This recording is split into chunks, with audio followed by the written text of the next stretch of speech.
will be our Trios FNCS champion might be the hardest question to answer because the variables are changing each and every game. And how chaotic those variables were changed. I mentioned that yesterday, that this kind of formula, it's all set. Everyone had it, but literally the entire formula has changed. We're no longer edge fighting here on storms. We're no longer hanging out trying to get simple storm tags from a distance. We are getting in the nitty gritty. We are getting right up in people's grills and trying to get them out of this competition with some aggressive play.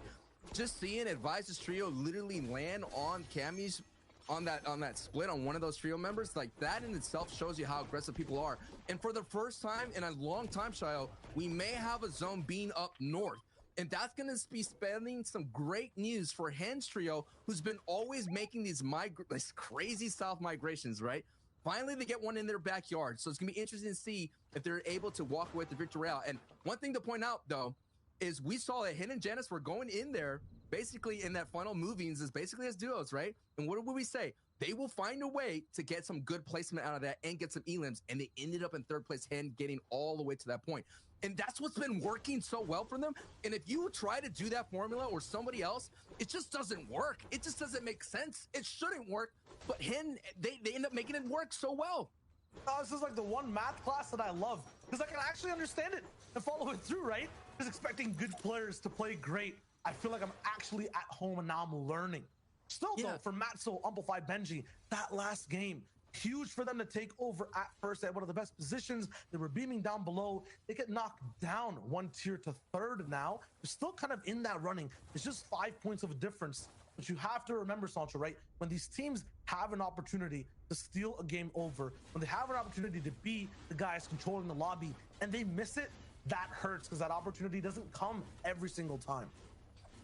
Speaking of opportunities, looks like Lame's trio and Malibuka's trio have decided to see their luck at Steamy Stacks, and I think Andretta has decided to, like, hey, I'm out of here. Now we're going to take a look at the overall scope of things and seeing if there's any other kind of engagements happening. And that middle zone, that is Michael's trio, and they have been doing so well throughout this entire day one. Their success has been led to a lot of smart rotations and taking advantage of those crystals.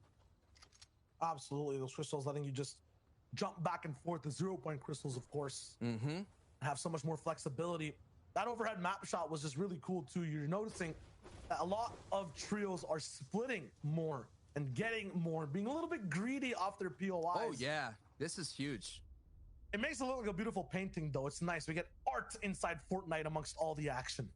Yeah, Matzo is never really that far off the coast. It's usually Amplify is the one that's that far. Amplify literally sits on the edge and he just fishes. That's how far as he goes. Because you have Paco's team kind of landing in that logjam, but we all been knowing that Paco has been going all the way to center as fast as possible. Those kind of teams that play for center, they're usually there 5 to 6 minutes. It's the teams like Benji's teams and teams like Hen's teams and Vidil's teams. I would say they'd be in their POI for 8 minutes, but it looks like all calm is chill on this POI. For the first time, there is a moment of peace. No, this is not peace. Have you ever been on like a customer support call before, Sancho? All the time. You get angrier the more you have to hold. I guarantee those trios are just, just steaming inside Steamy Stacks, waiting for the fight to break down, pumping up their loadouts. Past that, though, these guys got their call answered. They're at the help desk. Artox, Pizza, and Ardent might not even need a helping hand here. They're looking pretty good in this fight. Ooh. Never mind, reverse that situation. Never mind, double reverse that situation. We're now looking at them just taking apart Vior piece by piece. And in a matter of, 7 seconds, that fight is over. Vior still haven't found a home in this map. They've been looking all over the place. And Artox, Pizza, and Ardent have coming from Misty Meadows. So they saw someone in the water that they weren't recognized hanging out in their POI and they decided to push them. You're seeing more aggression. You're seeing more people taking up close and personal. It's just such a different type of style. Now, Julix and Charentos, they were landing out there in the Colossal Coliseum in day one. They moved to Pleasant Park at the end of the day. They found some success. There was multiple trios here, but right now they basically pushed out Advise's trio. And Advise's trio, like they mentioned, went all the way down towards to harass the Cammy split.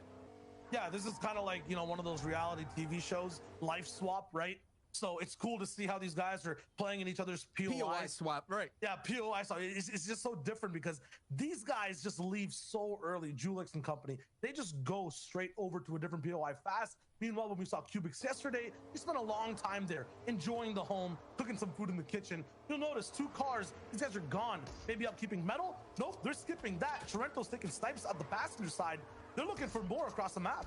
And we see Savage just that mini map. Savage is going to his Storm Stats tags part right there, his Storm Search tags part. Savage has talked about, he knows exactly where to go. That little mountain that they just passed, that's where Savage is. It's good to see Savage here. What's been hurting Savage's trio is essentially it's always somebody in his spots there for Storm Surge. So far, clean right now, looking good. He needs to make some movement here. I think this is his opportunity for that trio to make some movement on the board. Because look at the leaderboard already, Chayo. First place was Vadil's trio, 171 points. Second place, Hen's trio. And Thomas HC right on the heels, 141.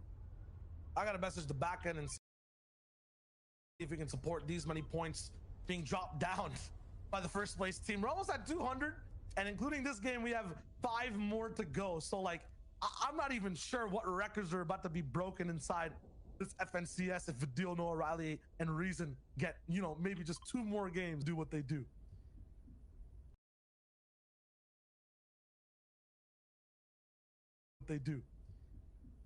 There's nothing like a wild card. The wild card just causes so much chaos, and Knifer's trio has been so chaotic throughout the entire day and the tournament total. So far now, they're in another spot. They're in the contesting Steamy Stacks. These guys have been all over. Maybe they just want screen time. You know what I mean? They want to see some broadcast stage light. And that's a great way to go, is just to go to a different place because the camera's there. Absolutely. I mean, these guys are just hunting for the fight.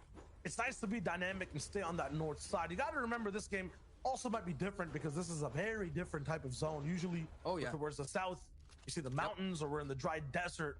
Now we're in the lush forests and what is it? Coves of craggy cliffs, maybe. It'll be more calm. It'll be more calm. But as soon as we tune in with trios like these, Chapix, Janice, Hen, Andretta, Scram, Refsguard, they get a little bit more scrappy. They like taking shots fast and then moving away. Now we have a zone that is in their backyard.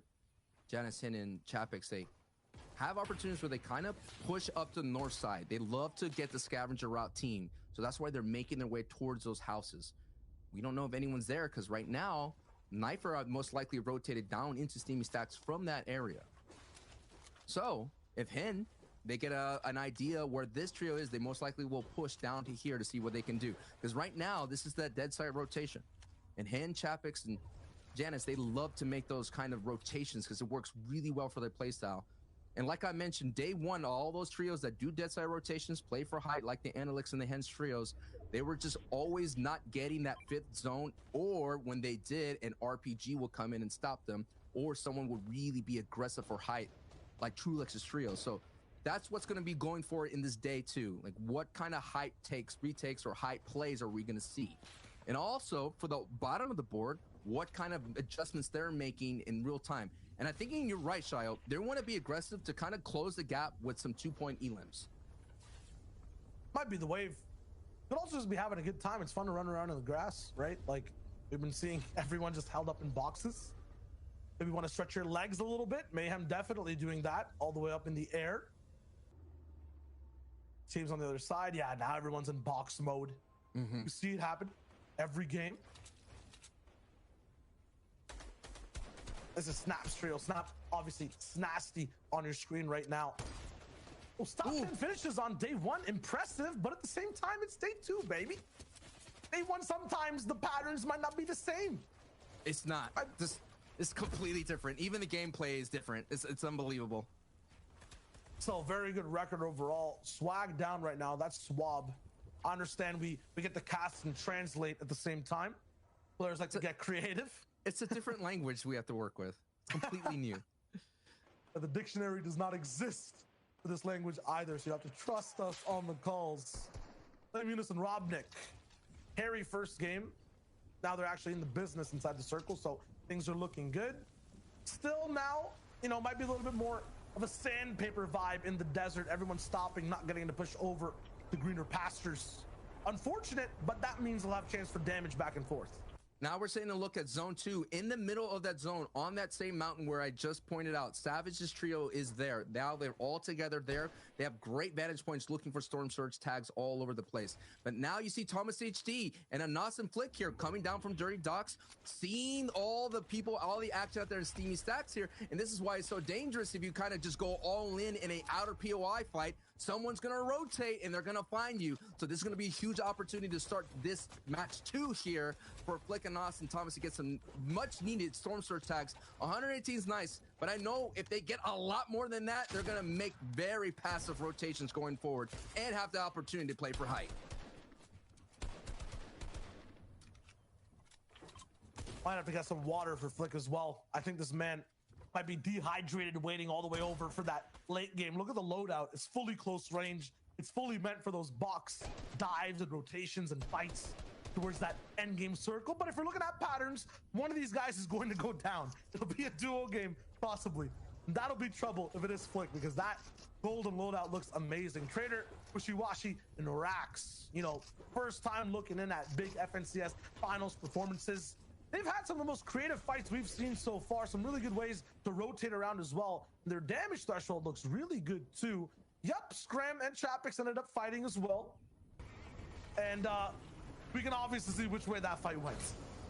It's just simple, man. It's like I mentioned, all great minds think alike. All these players, they kind of rotate the same way. There's valuable rotations. There's efficient rotations. They know exactly where every piece of rock, where every piece of tree is that they could farm, refarm, 0 crystals. And what ends up happening was when you find those valuable, easy, like chill rotations, you're going to find someone else there. It's just the way of the world. That just ends up what's happening here in the Fortnite island.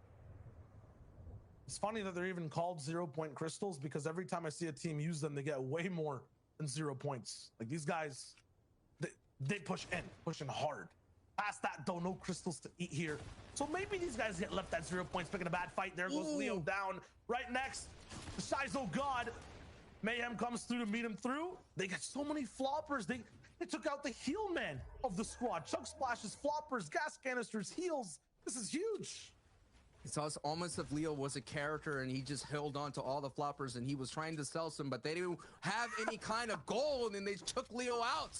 Four floppers total. 3 of them are going to be kind of distributed there. Now we're seeing the zone revealed and you're seeing, look at this. There are some kind of teams right at Savage's door right there beneath. Now you're seeing as well. That's Hinge. I believe that someone's at center. I wonder who is center on that tree. That's a very valuable mountain spot here, because we all know when in-games get there, it's pretty much is going to revolve around that little big mound there. So we'll keep an eye on that. It's not Fadil's trio there that's fighting right there. And Stompy goes down. So that means once again, Noah Riley, the deal, Reason is going to hold on to that RPG. And we saw it last time. It was a key to their success with Noah Riley going in and full sending it to height to help his team hold on to that. And at the end of the day, get a victory royale. Absolutely. Sometimes you don't even need that RPG all the way towards the end. Leo down, ZQ and CRR are going to be the ones affected so far. Oh, no. Taking a look at it. Oh, no. Big snipe over. If the deal's knocked down, it's not even the snipes. It's Storm Surge coming in. This guy's not going to find anyone to do damage from. Kinzel, I guess, wasn't there this time or didn't want to fight. That's a team all the way near the top that won't be there to stop anyone else.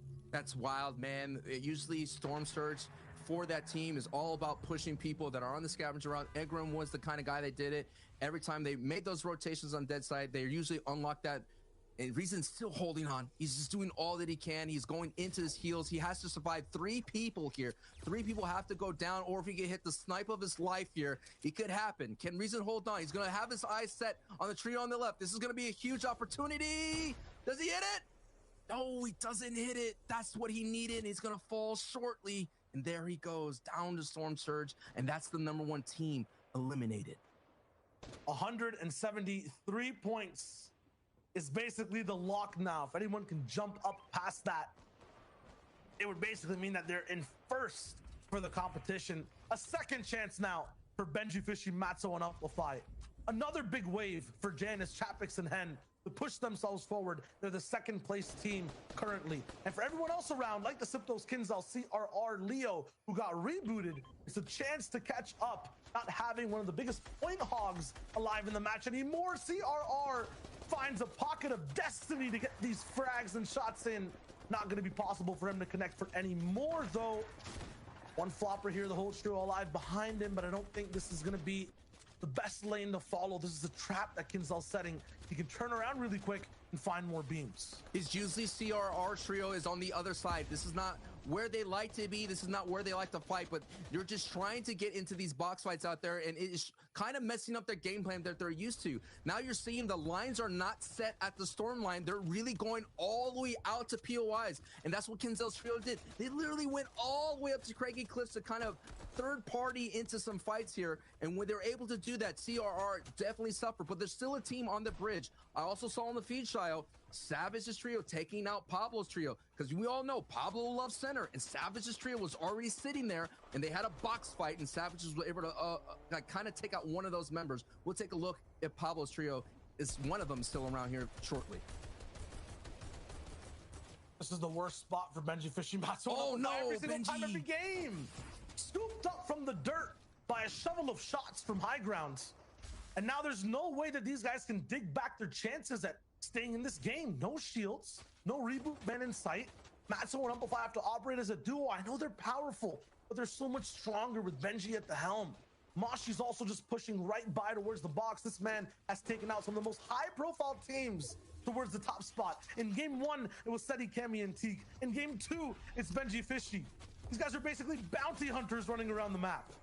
It's up to Amplify and Matzo to kind of have that same performance that they had in day one, game one, where they're able to get a top finish without Benji. That duo is still strong. We all know that Matzo could make some sound rotations. Now we're taking a look at the rest of the fields here. Let's see who's still up. ZQ and CRR find some way to survive that stormhold, and now literally without any heals, down to one headshot from any kind of weapon, basically, and they're out. It's not survive, it's just delay.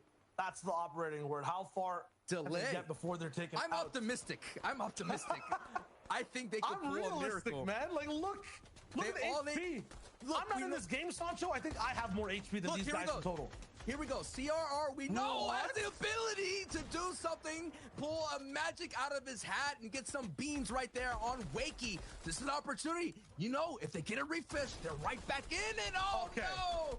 It was too much too soon, and the edits come down from Neb's trio, and they just see it. It's just sometimes you can't overcome statistics, Shio. You're right. No, it's not even that, though. You're right in the fact that it could still affect the server. It took out Wakey from shields and HP down to nothing. That's going to affect the Siptos and Kinzel's chances, that whole trio, of making it in. Talking about big trios, though. Hen, Chapix, Janice, High Grounds. This is kind of like, what is it, a metaphor for the standings right now. They're basically in first if they make any form of placement.